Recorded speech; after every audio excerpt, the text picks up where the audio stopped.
Hello? Can anyone around here speak basketball? There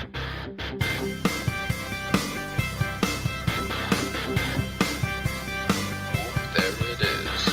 It's the Confederacy of Dunks Basketball Podcast.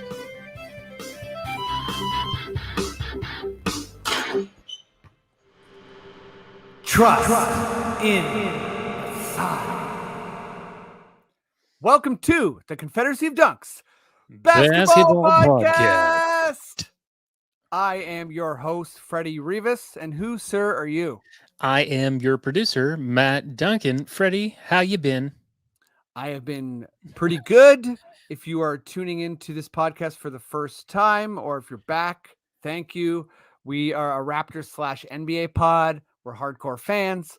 We have analysts on. We have comedians. And, anyone who's a hardcore basketball fan, really. But if people want to help us out, like spread the word, just elevate our podcast status. How can they do that, Maddie? You can go to our website, dunkspodcast.com, as I like to say. We do have all our links there, but you can also go to thesonarnetwork.com. That is our podcast network that we are a part of. We've got link trees set up on our Instagram and our Twitter in the description. So another easy way to see everything you need to click and to get to where you need to go.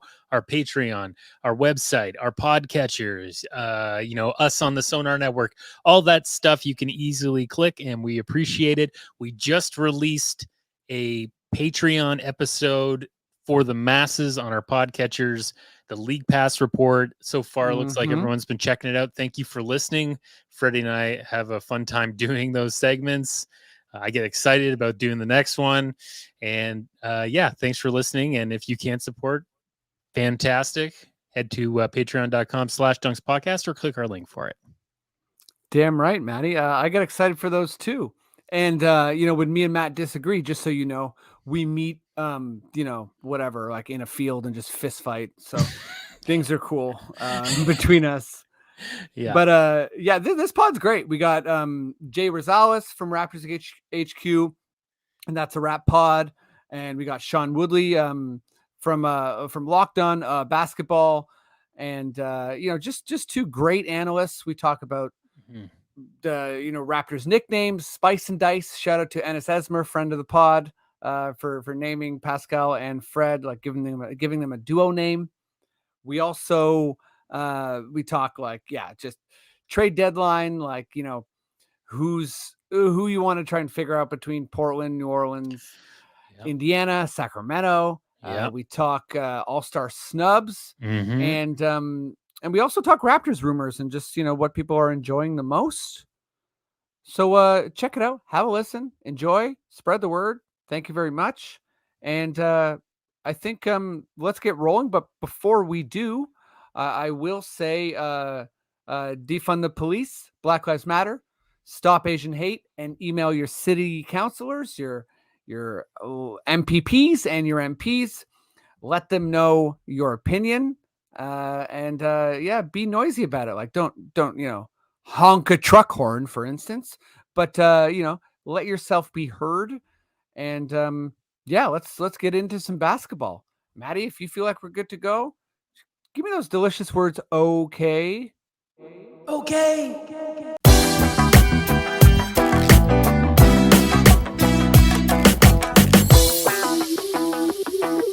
All right, here we go. We got a very fun trade deadline episode of Confederacy of Dunks Basketball Podcast. Two returning guests, two incredible guests. So I'm really excited to get going here. They know each other from the road, from Raptors HQ. But let's bring on guest number one. He's done this pod a bunch. An amazing basketball personality. I'm always curious to hear what he's thinking. He always has fun stats for us on the pod. You can catch him on CP24, Raptors HQ. That's a rap pod. He's he's a busy man, and you know him if you're in the Raptors world at all. Give it up as loud as you can, even if you're at home alone, for Jay Rosales. Hey. I can't sit still when I hear the intro music. It always gets me going. Yeah, me either. I'm easy to rile up in general. but yeah, I always have to be like, okay, just feel the music for a second, Freddie, then chill. You know? I mean, we're at a time when chilling is not really the thing right now, right? With all the trades happening, I'm not going to sleep for the next 48 hours if I'm going to be really honest with you. But excited to be here. Hey, I'm very happy to have you. I also woke up and just immediately went to Twitter and was just talking with our next guest about really, spending more and more time on Twitter. And it's easy to spend even more time on Twitter after you're on there a bunch. But let's bring him on. A huge fan of his work, have been for a long time. You know him from the Locked On Raptors podcast, also basketball with Katie Heindel, frequent guest of the show. He's amazing. He's had some of my favorite podcasts on way back in the summer. He had the coach of Florida State, which he interviewed about Scotty Barnes. Just all sorts of deep cuts, good stuff all the time. Give it up as loud as you can, even if you're at home alone, for Sean Woodley. Hey. What's up, guys? What's up? My music was pretty funky. I was hoping to go just like this cool chill, but no, I had to bump it up a little bit. But that's cool. How's it going, guys? Good. Your music is like guy that's way bigger than everybody else comes into the gym. That's ridiculous, but all right. You know what I mean? Like guy who's like ready to just like do chin-ups while staring at you, A thing I've literally never done before. I've never done a chin-up, never will. When I was in school, I lived with a guy who had a chin-up bar in his door frame, and this guy sucked, by the way. Not a fan of this guy. Very, very intense energy. And to illustrate that point, he would often at like 2 or 3 in the morning just start doing chin-ups in his door frame, and his door frame was directly next to my bedroom, and it was the worst. So I have vowed to never do a chin-up ever again, and I'm happy with my decision. I fully support your decision, and I'm also apologetic that I brought up a trauma memory for you. That sounds horrifying. Chin-ups! Oh God, yeah. I feel like everyone's like secondary education is also filled with like, oh yeah, I had this roommate that tried to freak me out every day. Like, so anyways, we're all past that. It's a trade deadline season, so let's jump right into it. Matty, good sir, give me your weirdest Raptors non-Aaron Bainesy sting. Raptors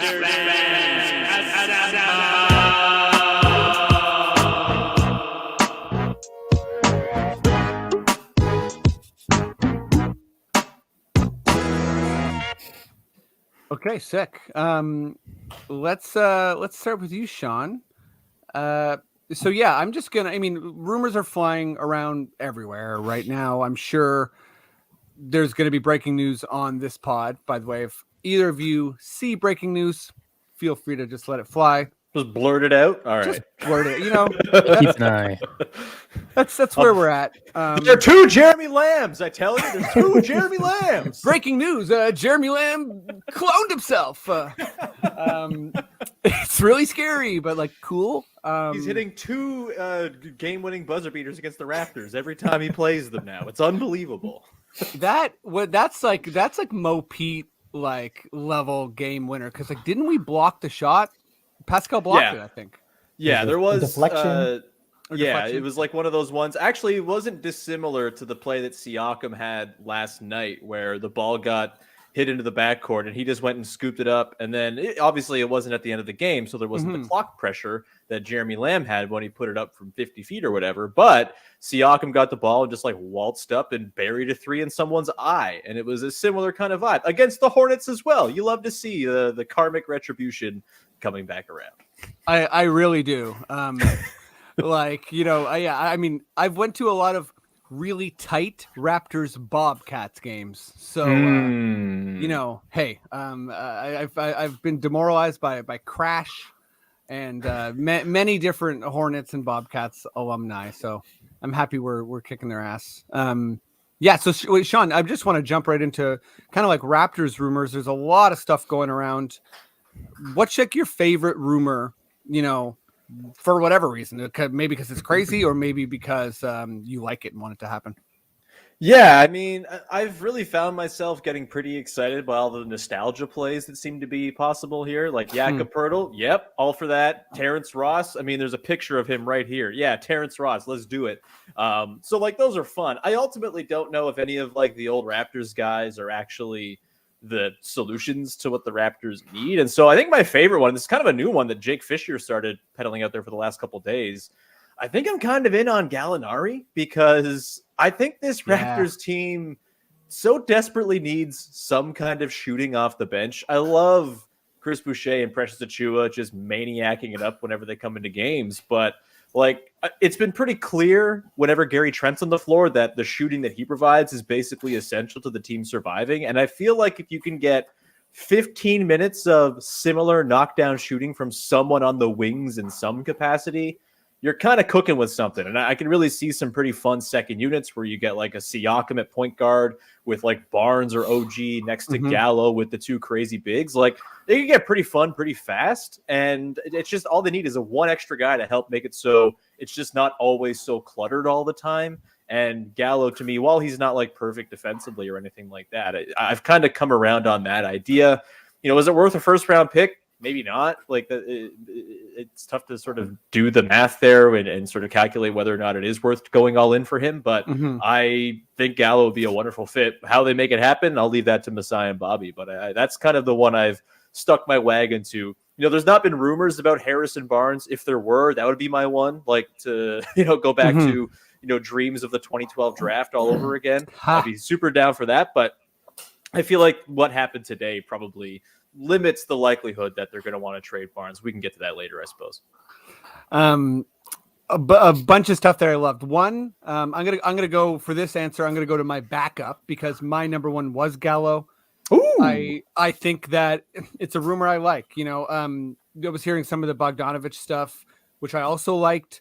But yeah, Gallo, his last 5 years, I think my biggest worry for him is just games missed. Yeah. But if he's coming off the bench, you know, he's been shooting, I think, like above 38 or 39% from three for like the last 4 or 5 years. 10 points a game. He's kind of a perfect plug-in for this roster. Like, I also really feel like some age would be good for this roster.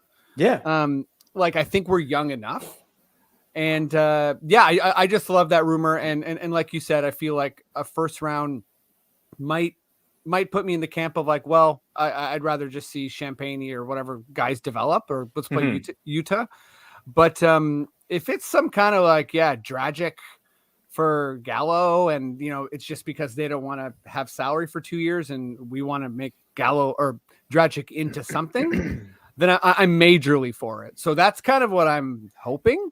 Plus, you get a new spokesman for Primo Pasta. Like it's, you can bring it all back. He just subs right into the Primo Pasta role. They're like, listen, they just reshoot the commercial where he's taking unguarded jumpers while a chef talks about Primo Pasta that they had with Bargs. Like, I think a shot for shot remake is really what we need now. I'm more fully in on this now that I've come up with this idea. I also feel like as a commercial actor, me and Matt, I feel like can both relate to. They would probably ask Gallo, they'd show him a video of Bargs and be like, so this is like a 0 out of 10 emotionally. We need you to be higher than that. Like, we're trying to sell the pasta. We're not trying to make like a weird meme here. Also, just every time Bargs and pasta comes up, I just got to shout out Kate Ziegler, who's done this podcast before, voice actor, great actor. She had a story at a restaurant where the Raptors came in and Bargnani ordered like a family pasta, and he just got it in a giant bowl and like straight up like pounded it in 2 minutes and immediately asked for another family pasta, where like the kitchen guys were like coming out and looking and being like, this is crazy. More ziti. Yeah. More ziti. Oh my God. Okay, so I won't reveal my backup just yet, but Jay, are you Team Gallo? Is there another rumor you like? Give me team nostalgia. Let's bring back Yak. I absolutely love that rumor. I think that, you know, while I agree with you both that the bench sorely needs some scoring, I say let's triple down on this offensive rebounding, defensive push. I mean, when it comes time, it's obvious now that the Raptors are going to be a playoff team. I think we've known that for a few weeks now. And when shots aren't falling, at least we can rely on a very reliable defense. So I say lean into it. I say use Dragic, reunite Yakin skills, bring back all that offensive rebounding. And I can't remember. I was gonna make I was gonna lean in on that the commercials there and call out the Yakin skills commercial. But honestly, do you guys remember what commercials did they used to do? Because it wasn't PB&J. What were they doing? Oh God, did they have one together now? They must have. I remember. I can remember them like sitting in like almost like a dorm like room together. Yeah, were they playing video games? Oh, was it a PlayStation commercial? It might be a PlayStation. Hold on, doing some quick research on the fly here. Before you get there, I'm just gonna guess. Google. It's Google. Hello, that's right. Google. I knew something techie. Something techie. Yeah. I was gonna say I hope it was like a Roomba, but yeah. So let's bring back Yak. I love that addition. Bringing him back home, and just the vibes on this team are so good. It can only get better. So let's bring back Yak. Yeah, I love bringing back Yak as well. I think I'm definitely team. I believe in the platoon center position, not throwing a ton of money down for the center. However, I do think having a leader of the platoon like Yak would be good. Especially if we are in the playoffs and we start to deal with some situational bigs. And I think Yak's kind of the nice, you're not going all the way in on a center. And I don't think this roster is built to go all the way in on a center. And I feel like Yak is kind of the, he's kind of the nice halfway point there. My backup is actually Sean already mentioned it. I feel like he's going to love this one, but it was rumored maybe a couple weeks ago, and I feel like it died down a bit. But I really like bringing back T-Ross. I think. Flight 31, first game back, he'll break Fred's record and say, it's my house. He for sure won't do that, but he's a veteran. I think that his shooting has been fantastic, like almost his entire career. I also feel like he's the type of guy, unlike Gallo, who could potentially slot in for Trent. If Trent, if Trent, let's say goes down for 15 games, I'm sure, you could spot start Gallinari, but I think his major advantage is going to be with the bench, adding some shooting. And I feel like T-Ross could sort of do both. And I also just feel like you got the Kings, you got the Pacers, you got the Blazers, Pelicans now. There's not a lot of really bad organizations left to target. And I'm a big fan of Masai. I love that he goes after the Kings and the Magic and maybe the Thunder. I don't know, or the Rockets. I don't think the Rockets are the same level of bad as those franchises, but I just love. They got Tillman, man. Don't underestimate Tillman Fertitta's power here. That's right. Yeah, don't underestimate if it's a greedy person. Sorry, I would totally target the Rockets. I mean, that was my backup, was to go after Eric Gordon. If only, we're talking about bench scoring. I mean, he supplies that, and he's doing it at a really good rate this year. But on top of that, I just want to see the awkwardness of what we saw the other day with Karis LeVert and the Cavs, right? Getting traded and facing that opponent the same night. The Raptors face the Rockets on Thursday, so please give me a Gordon trade and some awkward locker room stuff on Thursday. Yeah, that's good stuff. I also I like that the tenor, has changed to the point where this is the conversation we're having. We're having. I'm not sure if everyone here watched the Bobby presser, but obviously a lot of jokes are being made about how he kind of can say nothing and a lot of things at the same time. However, I do feel like he does let things slip. And, one thing I read from that is that he really likes the core.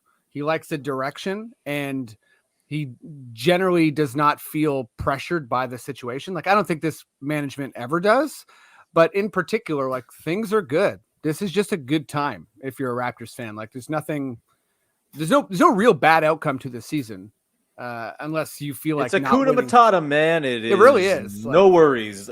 I mean, for me, I've been like in everything is gravy mode since like the first glimpses of Scotty Barnes in like the first 2 weeks of the season. Like, oh, he's this good? Fine, cool. Whatever happens, happens. Like, it's nothing else matters. And yeah, the fact that they've gotten this good now, and it's like obviously they should be adding at the deadline. And you know, it seems like Chris Boucher has played his way out of being a trade chip, which is really fun and a cool story for him. Yeah, it's been a blast. I'm fully with you on that. Sorry to cut you off. I just I love it. Drop in my Lion King reference, I guess. Oh, drop in a Hakuna Matata anytime. Or like if you want to drop a Scar song, like Be Prepared. Like I'm into that too, you know. I just can't wait to beat kings, or does that work or something like that? I don't know. Yeah. This is good shit now. This is now getting full Lion King punny.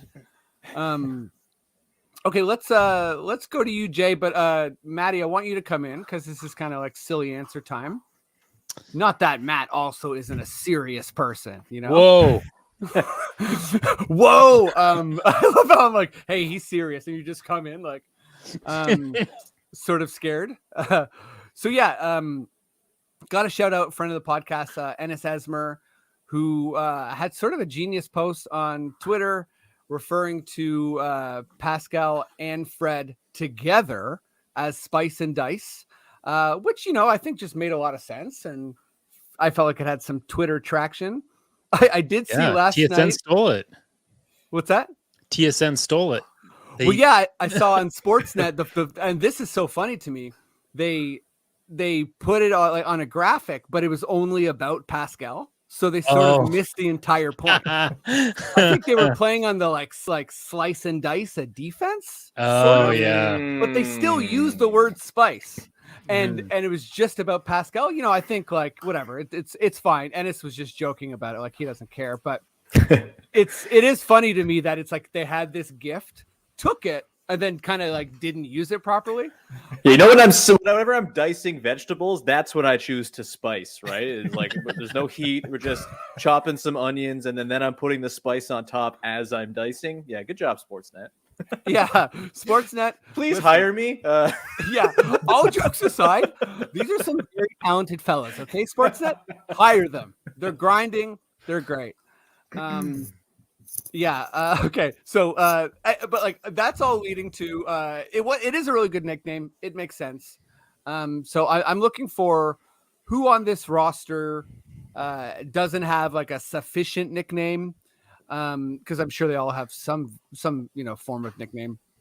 But yeah. So I'm looking for new nicknames. See if there's anything that sticks. It can describe several people, one person. Yeah. Let's go to you first, Jay. What's like a good Raptors nickname? Well, the nickname I heard in the offseason that hasn't gained traction yet, which I hope will gain traction, is Delano and Barnes. Like, I know that's not a nickname per se, but lean into the whole like legal defenders thing for the Raptors. And I'm all for it. I've already seen like a Photoshopped logo for them. Like, yeah, let's let Delano and Barnes be a thing. Delano and Barnes is huge. I'm pretty sure Celino and Barnes, like, if I'm not mistaken, they actually have a musical. Like, someone made a musical about Celino and Barnes. I also feel like they split up. They split up at one and point. One died. Oh, okay. That's not. One died in like a plane crash or something. Okay, yeah, for sure not funny. But I think as a Toronto, yeah, it got dark. But dark. Yeah, Matt, you're really coming in hard with the old death facts. But yeah, I do think like a weirdly specific Toronto thing is growing up with Buffalo ads. Mm-hmm. So yeah, Celino and Barnes, Delano and Barnes, huge. That's good stuff. Let's go to who wants to go next? Matty D or Sean? Let's do. I mean, I don't have anything good, but I can jump in. Yeah, go for it, Sean. I mean, so we really like left the whole Scotty Beans thing behind, I think, too prematurely. Okay. If you recall the first night of the season on the Jumbotron, I think they still run this little trivia thing on him.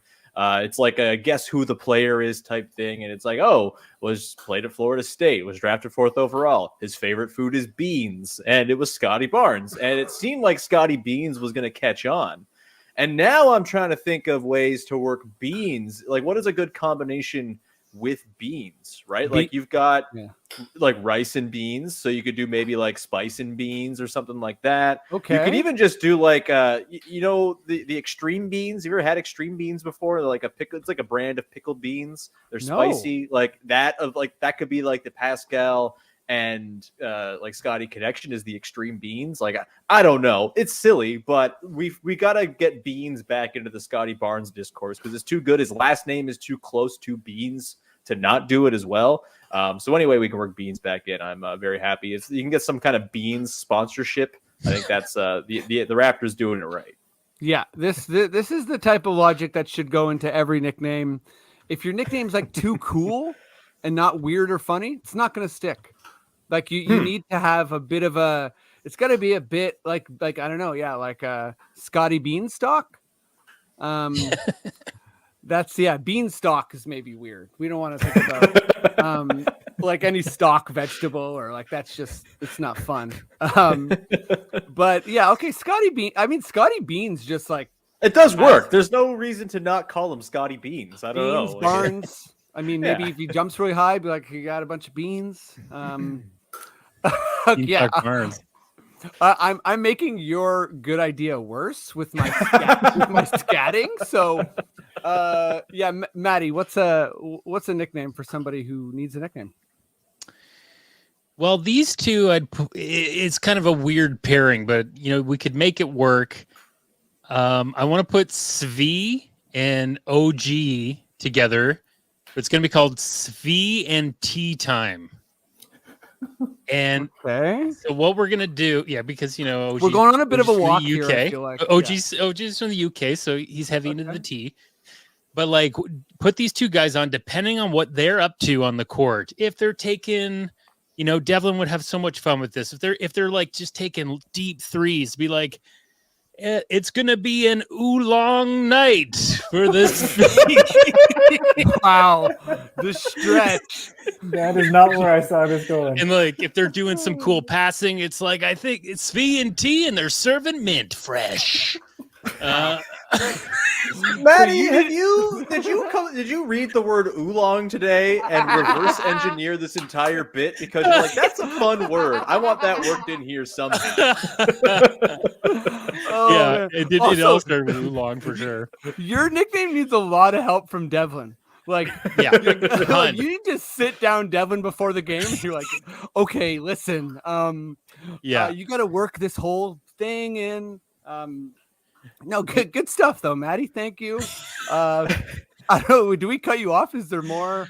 Well, no, just like, if they're pulling a bit of a Steph Curry and they're doing like the full court shots, could be like Svi and T sermon chamomile. Mile.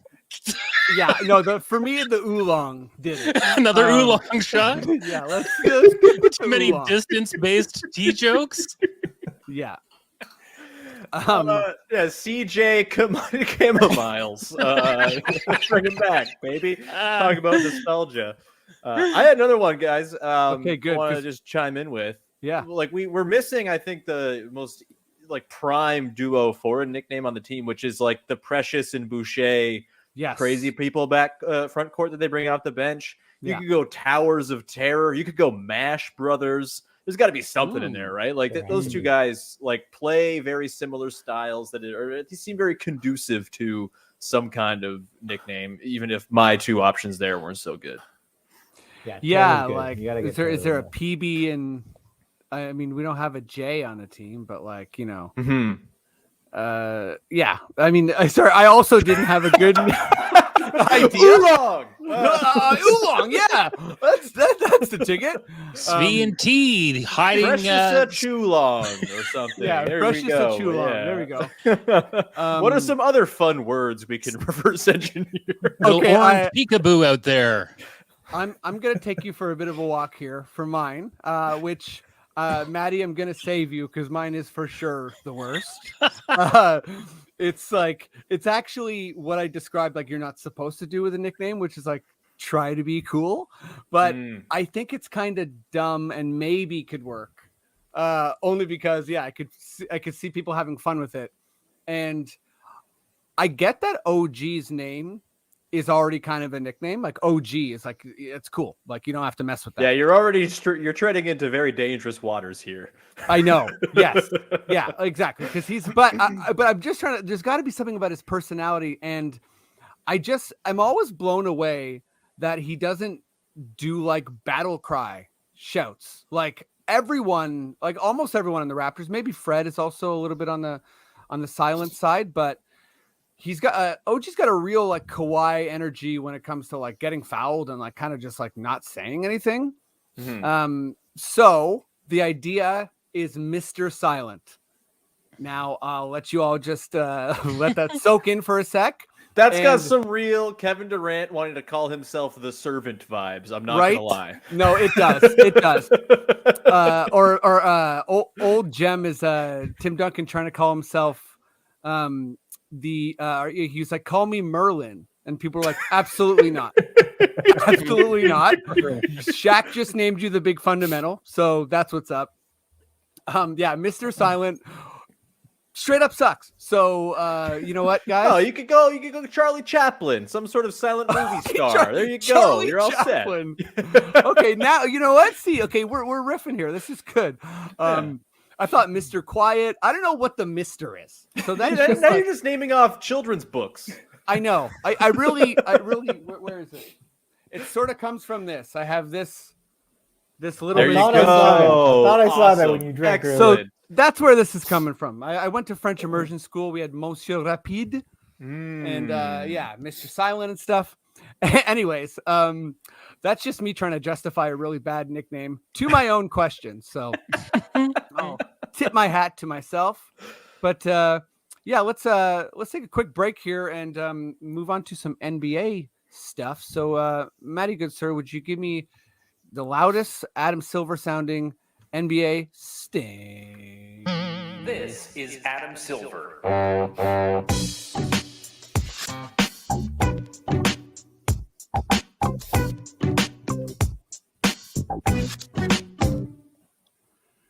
Okay, so this question was originally just thoughts on the Portland fire sale, but I think with some massive trades between Portland and New Orleans and Indiana and Sacramento, I think there's 4 franchises that perhaps more like bigger trades will come, Harden, Simmons, whatever.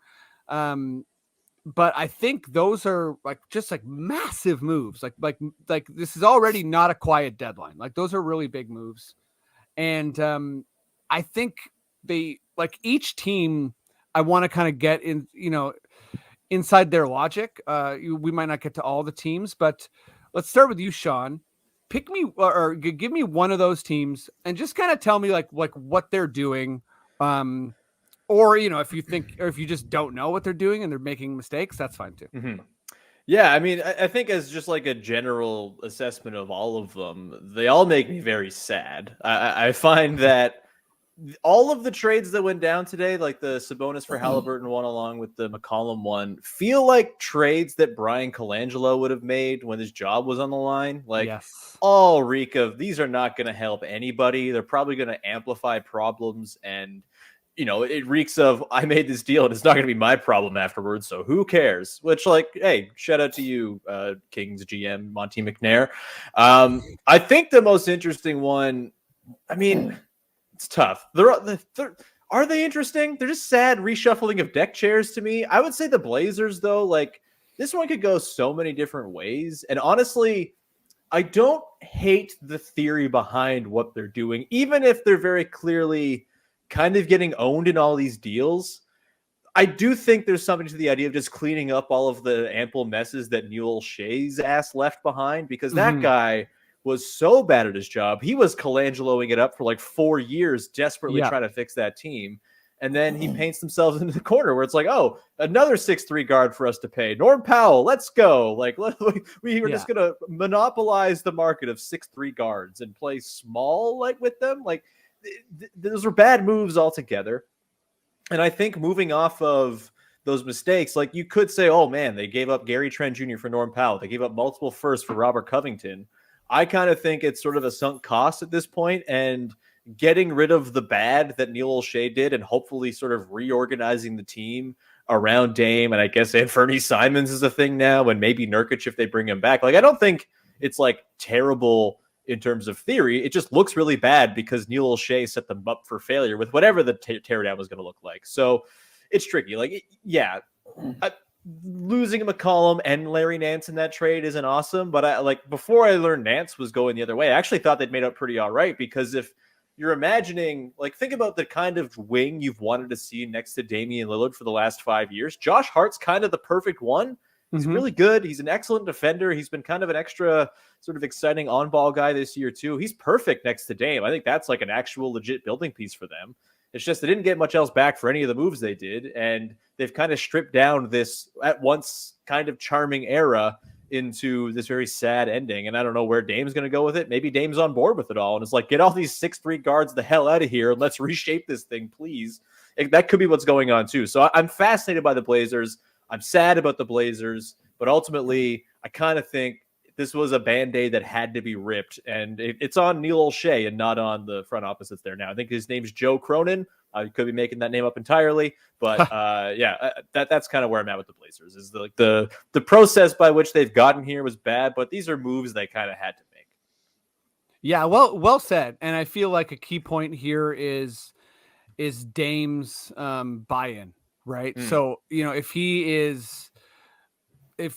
think that you can sort of build on the fly with him and he's into that, I feel like you don't have a lot of other options. And also, I think part of the mistake here is that Portland is in this camp of teams that I feel like are a little bit delusional when it comes to cap space and what they could potentially do with it. Maybe I'm wrong and that guys want to play with Dame, and that's sort of an angle that they can work, and not having money, kind of locked up with CJ and Norm and everything. They can use that elsewhere.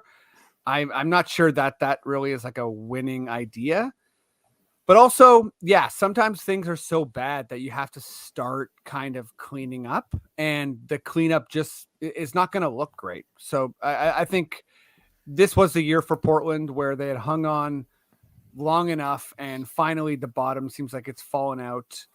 Maybe they're looking at a team like Memphis and saying like they were good for a long time, but never made it all the way. And they've been able to kind of like retool. I mean, I think Memphis's situations is pretty different as well, but yeah, Jay, who's your, can also be Portland, but is there any team that you feel like sort of comfortable jumping into the psyche of?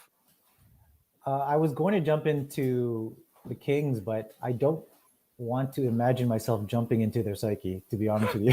I don't know what's happening there. Hey, it's the capital of California, man.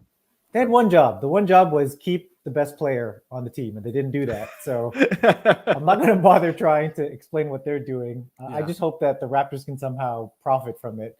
But a team that they could have profited from was the Pacers, and that looks like that's out the window. So I'm going to focus in on the Pacers here. As recently as 24 hours ago, I was like, Miles Turner was number one on my Raptors board. And in the last 24 hours, he's posted some really weird TikTok video. Yeah. And the Pacers have gone all in on him being their front court and not Sabonis.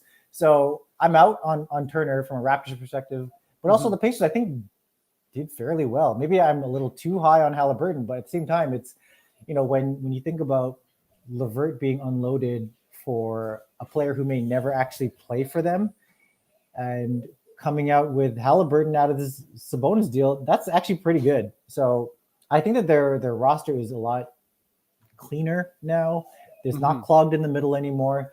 And while some may argue that there are similarities in the games of Brogdon and Halliburton, I say if you can get the best player in a deal, even if he's not the best player right now, you go for it. And I like the way the Pacers look now. And, kind of to Sean's point earlier, it's kind of weird that we're talking about these four teams when all four of them are profiting from the inclusion of a play-in tournament. If there was no play-in tournament, I wonder if these trades would have happened at all. But since they're all hovering around about the 10 seed, they kind of have to do something, right? And whether or not it ultimately leads to success is I doubt that's going to happen this year or even next year. But at the very least, the Pacers, I think, came out as the early winners so far of the trade deadline because they turned a pretty ugly situation into a digestible one. Yeah, I mean, and if you go all the way back to Paul George too, getting Sabonis and Oladipo, and like now you've sort of been able to curry that towards getting like a Sabonis for Halbert, and also I mean I think he has some issues, but I think Buddy Hield's a player.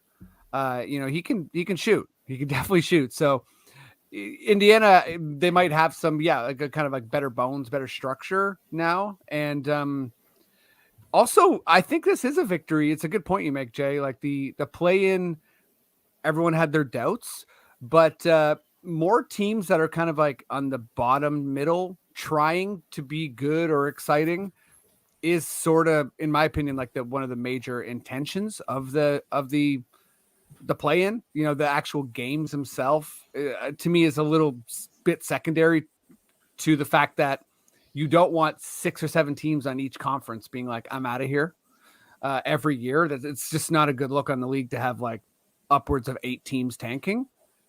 And it's probably good for Tristan Thompson and maybe Khloe Kardashian that he's outside of California now and in Indianapolis. Like, good luck cheating on her now. I don't know. I'm sure this will be an entire like Kardashian episode. Like they'll be like, let's go to Indiana. Let's figure out what's going on there. Okay, not too much. So we're gonna head back to LA. That's what I imagine that show is. Private jets, and you check out a place, and then you leave. I don't know. Yeah, land. Nope. Fly back. yeah. It's a lot of like plane touching down, looking out the window. Taking off. There are a lot of Chili's here. A lot of Chili's. Okay, this is good because I feel like so my team is New Orleans, and sort of my take there is Zion desperation. They've been through it with Paul. They've been through it with Davis. I'm sure some, there's some like legitimate Zion doubt, but you have to try and make the best possible situation for him, assuming that they will be able to get him back at some point. I don't know if it's this year, whatever. I think his health is important.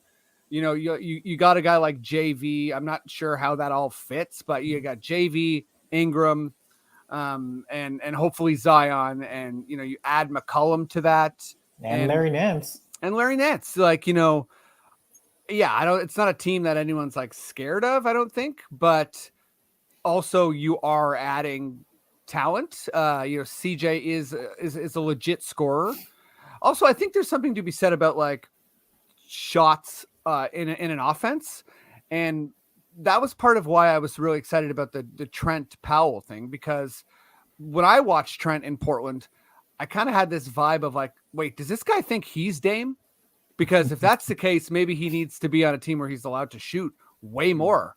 And I mean, obviously I don't think Gary is Dame, but I also don't think CJ's Dame. I'm just trying to say that those guys being in a situation where they are the main ball handler shooter, could be a good situation. And again, obviously, Trent's not the main. He barely handles the ball. He just gets it and shoots. But it's working out for him. Okay, that's my New Orleans assessment. And yeah, I think we all didn't really touch the Kings because we should give the Kings a second. Because let's give them a quick sec. Look, I think this thing happens sometimes where people who play for the Kings get like underrated because they're such a nightmare franchise. And so like I still think De'Aaron Fox has something. Like there's got to be something there, right? And Rashawn Holmes, everyone's really, Rashawn Holmes is so amazing. He should be an all-star. That was insane, by the way. But like he's a good player. He's nice. He got the nice floater and everything. I have no idea why they would want to fit him next to Sabonis. And I kind of think Holmes might get traded now as sort of a subsequent move here to help rebalance the roster around this Fox and Sabonis thing. And I see Jay, much like all the other Raptors freaks out there, being like, Rashawn Holmes is what the Raptors need, baby. Maybe he is. I don't really know if that's true, but he's been on a team that's been like the worst defensive team in the last 3 years, like with a bullet, and he's been their anchor. So I don't know, the correlation, causation, et cetera, et cetera. But is there a world where this works for the Kings? like a Fox Sabonis 1-2. Sabonis is really good. He was probably like he's in that all-star snub conversation, like considering how he's played and what his efficiencies look like, and he's been like a hub of the offense down there. You've got Davion Mitchell, who, like, I'm not super thrilled on a guy whose only thing is defense. Like, it'd be nice if he had some offensive juice to his game. Maybe he will, maybe he won't. I don't know. It maybe would have fit a lot better if they still had Healed, but, like, I like Harrison Barnes. He's a guy, like I said, like, if you could poach him, please do it. But, like, he kind of, I think, is essential to making it work now with what they have. Like, they got no depth. Like, it's probably not going to work. It's the Kings. But, like, can either of you see where they're coming from with this one? Like, Sabonis is right now the best player in the trade. Something to be said for that, no? Yeah, and it's obvious that they're going in a specific direction, and that direction is picking up more left-handed players. So can I offer you Goran Dragic, please? And you obviously need a backup now that Healed is gone. He's lefty. I mean, it's a match made in heaven. I'm just guessing here because I think none of us can really guess what the Kings are doing. I do think, though, that with the trades that have happened, there's got to be something else. Like, whether it's Barnes, whether it's Holmes, I don't know who that is, but Dragic is a lefty and a backup guard. So I'm just saying he's out there if the Kings are going to continue in this direction. And I'm sure that definitely he will be thrilled to be in Sacramento as well, much like he was thrilled to be in Toronto. What's better than Toronto? Sacramento, baby. By the way, you said blurt out breaking news. Please. Bradley Beal is undergoing season-ending surgery on his wrist. Wow. Oh my goodness. Wow, That is very big news, and that's upsetting. Poor Bradley Beal. That sucks. Yeah, poor Bradley Beal. He won't be able to hit any threes to bring the Wizards to within 14 points and go crazy and be a crazy front runner anymore this year. It's a real bummer for him. No, that sucks, obviously, for him to get hurt, but that, I mean, might actually be a blessing in disguise for the Wizards, who keep trying to trick themselves into thinking they're something better than the 12th seed with their collection of guys who stink. Maybe they go make some moves now as a result. And I mean, the Wizards, like, as far as that trick this year was like the ultimate like piece de resistance, like where it was like we're actually second in the East or whatever. Yeah, we're 10-2, baby, 10-2. Yeah, that's for sure. They're like, I think they're sort of like doubtful to make the play-in. They got no shot. They're sub Knicks in terms of playoff hopes, and that's not a place you want to be. No, not at all. The Knicks and the Wizards being totally fake is very fun. Although I feel a bit sad for the Wizards fans. I mean, I don't know if they deserve this, but also I'm a Raptors fan, so I don't care too much. No. I thought you were going to say I feel bad for Knicks fans, and I was going to leave the call. I felt bad for the Knicks for like 1 minute about a year and a half ago. Then as soon as I started seeing the like Randall like is like so much better than Pascal, and just like the Knicks being in the playoffs 1 year, I'm like, honestly, I'm good for you to miss the playoffs for the next 10 years. Like in the playoffs in the 1 year where 90% of the East got hit by COVID and they didn't. Yeah. And they like were annoying enough to be the 4 seed with like a 48 win season prorated at that, if that, like, get out of here. The Knicks were always going to be asked this season, and I'm very glad it's come true. It's the thing I was the rightest about coming into the year. Yeah, I thankfully called that as well. I said Knicks aren't going to make the playoffs. I said Raptor 6 seed, which I feel like is looking okay. Might be lowballing them there. I think I actually am low, but people talk to me like I was a madman homer, and I was like, I don't think I am. I think that this roster is really young and going to do okay and get better as we go along. But just to your Sacramento point, I think there is some logic towards having a guy that's really good, bringing him over now, and kind of like sort of similar to New Orleans. Like it's a right now temporary move potentially. And I think there might be some stuff there where when they got Healed for Cousins, they really thought he was like the franchise guy, that he's kind of like a tertiary piece more so. So it could have been, they also wanted to get off of him, because I think they got Holiday back, who I really like. and they got who might someone not be else- able to play for them in Sacramento because he's unvaccinated. Oh dear. Okay. Well, I don't like geez. that. You know what? I think that's the end of me defending Sacramento because it's like, all right, of course they bring over a guy that's like anti-vax. It's like, all right, Is that buddy. one where they didn't do their due diligence on it? It's like, yeah, Justin Holiday, sure. And the Pacers are like, okay, sure. Is that like- why they said that there's 2 Jeremy Lambs going over? Because let's just hide the fact that Holiday's here. We're just gonna have a second Lamb. Yeah, maybe that's their way. It's like a clause that they can get out of the deal. We're like, no, we wanted 2 Jeremy Lambs. We actually we looked on Twitter and everyone's mad about Halliburton, so this trade isn't happening. Okay, let's do a little bit of All-Star talk. And Jay, let me go to you first. This is obviously like a homer framing, but I do think he seems like the biggest snub to me. Besides Pascal Siakam, who do you think is the biggest All-Star snub, East or West? I was gonna go with Pascal Siakam with a K, but that's probably not eligible. So I'm gonna go with Jared Allen. I thought that he should have made it over LaMelo. I understand the reasoning. I don't like the reasoning, but the same can be said for Middleton and Tatum being in there. But as for snubs, yeah, Jared Allen for me is the next man up outside of Siakam. Yeah, Jared Allen's I think a really good pick. Sean, who's your snub? Yeah, I mean, Allen's probably the right answer. I don't really get like the insane consternation that he didn't make it. Like, yes, he probably should be there. I think he's been the second or third best center in the East this year, so that probably qualifies him. But like, I don't know, like he's the guy who catches Darius Garland's lobs. Like, I'm always going to side with the guy who is like the offensive engine for his team over the guy who is sort of the benefactor of the offensive engine. Now, that's not to say Jared Allen's not amazing, because he's been like the anchor of their defense. He is, posting up well and all that. Like, he's been really, really good. I love Jared Allen. He's incredible. He would have been a super fun all-star as well with all the dunks. But yeah, like I think, like, objectively, Siakam is the biggest snub. His numbers, his impact, et cetera, et cetera. But as far as like fun quality, like Anthony Edwards should be there, man. Like, I love Anthony Edwards. He's an all-star ass player. Imagine him like in the dunk contest and the 3-point contest, just like, I'm here. I'm going to do it. Like, the quotes would be incredible. I'm upset that there's no Anthony Edwards, because that guy I could watch him like do anything. I could watch that dude water grass and I would be happy with it. So I'm a little bummed he's not there. I get why and all that, but like, I don't know. He's a better player than Wiggins.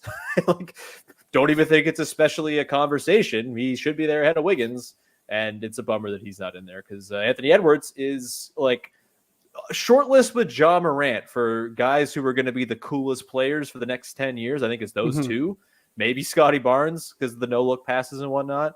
But yeah, it's a bummer that there's no Ant, because that guy rocks.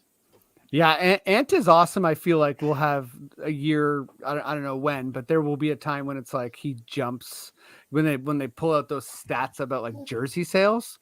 He's just going to have a moment where it's like he went from the 45th top jersey sale in the world to like number 7, because people are going to be like, wait a second, this guy can do like everything and is also like really funny and like cool and genuine in interviews. Like, I think I don't know. Yeah, he definitely has like a magnetic personality that I feel like if he wasn't in Minnesota, perhaps we'd know about significantly more.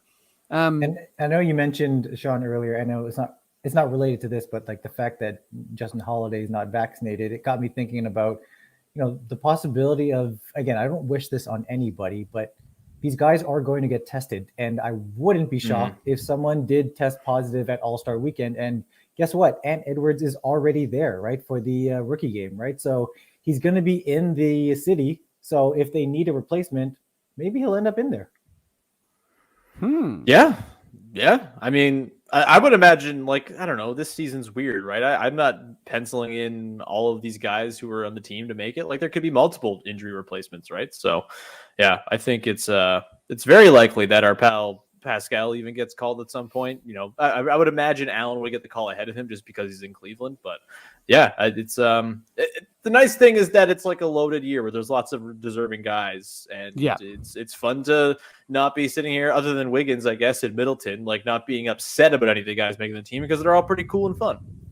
Yeah, I mean, you know, the snub conversation, I feel like a long time ago, I sort of like reframed it in my head to be like, this is just another way to give other good players like a nod, because it's not, I never really am arguing like from the snub perspective, like maybe this is just semantical, but I'm never coming from the angle like they should, you know, for sure replace blank player. You know, I mean, yeah, sometimes there are like really egregious selections, but I think this year is an example of like, it's not too egregious. And I'll also say, like, I think the LaMelo pick actually makes a lot of sense if you're trying to like properly capture what this season has been, because the East is really good and really close, and the top 10 teams are all awesome. I think it makes sense to have every one of those teams have at least one All-Star, which they do now that LaMelo's in. So I have no real qualms with it. I also, there's this like urge for people who are like, oh, make it 15 roster spots on the All-Star teams. I think that sucks. This ain't RuPaul's best friend race. Like, I don't care. Yes, there's snubs. It's part of the deal. 12 makes it special. And so I'm not here for expanding the rosters, even though it may be, you know, you could argue that it's time for it because there's that much more talent in the league. I don't think it's like a thing that matters that much that you have to open up more spots to get more guys in. Yeah, I don't think it's like a Shantae, you all stay scenario, but that's just not, you know. But yeah, so I'll say that I kind of Jared Allen is like sort of my pick, but I kept getting confused with, and you know, it's gonna be a bit sacrilegious, but I think Mobley is like so crazy good, and when I look at like rookie of the year, sort of, he's the one person where I'm like, I have to keep checking my bias, because I'm like, he's really good in a lot of ways, and it's like producing wins immediately, and you know, not an all-star worthy player, but anyways, yeah, that and Allen, and I just don't know how that interacts. And like, you know, Kevin Love is kind of doing some stuff. Like, I just, yeah, like, and you know, to your point, Sean, with Allen catching lobs, but yeah, so it was sort of Allen, and then my backups are kind of DeAndre Ayton, I feel like is a major member of the Suns who his stats aren't wild. Like, I think it's like 16 and 10, but the Suns are the best. So I feel like perhaps that's a reason to throw him in there. Again, you know, he's missed a lot of time though. No, yeah, like, does that not throw you off? He only played 32 games. Yeah, I think he's played like fewer minutes than Jimmy Butler, who missed like 18 games. Oh, wow. Yeah, I feel like he was in the Siakam kind of, or I guess he's missed more than Siakam, but yeah, Ayton's played 937 minutes this year. Siakam has played 1,477. So okay, yeah, that's pretty substantial. Yeah, and then the other guy, but you know, it's kind of the counterpoint, I think, wins out, like that you were saying, Sean, about like the representation of a bunch of guys. Like, that's why I sort of like the LaMelo thing too. But I think the way, okay, this is also a bit sacrilegious because I hate the Celtics, but I do feel like Jaylen Brown is kind of like perennially, I don't know, underrated sort of, just because like he's also really good, 24 points a game. And I guess he's just not as good as Tatum. And that's like the end of the story. And Celtics are only in 8th place. So they don't deserve 2 guys. And maybe that's it. But yeah, Jaylen Brown, I don't know. It's a bit of a reach. I think it's pretty good. It's Siakam, in my opinion. But yeah, like none of these guys have been driving winning and offense and pulling the strings on every single game he plays in like Siakam has, right? Like, if you've been watching, he's like very clearly the most obvious all-star snub. And I think it's like possible that it looks really stupid that he didn't make it at season's end when he makes All-NBA. Like, it's going to be like, that guy wasn't on the all-star team this year when he finishes the season averaging 23, 6 and 9. Like, yeah, I don't know. It's pretty egregious, honestly, if we're like going on all-time all-star snubs. I think he's been that good, but ultimately it's a fake game. And honestly, Pascal could probably use the time off. Yeah, and I feel like, sorry, Jay, did you have something? Yeah, I was just gonna add that it always feels like it's like you're really in the camp of a guy when you say this, but also his defense. And I feel like his defense is unreal. And yeah, he's all defense. Like, he's all defense. So it's like that to me.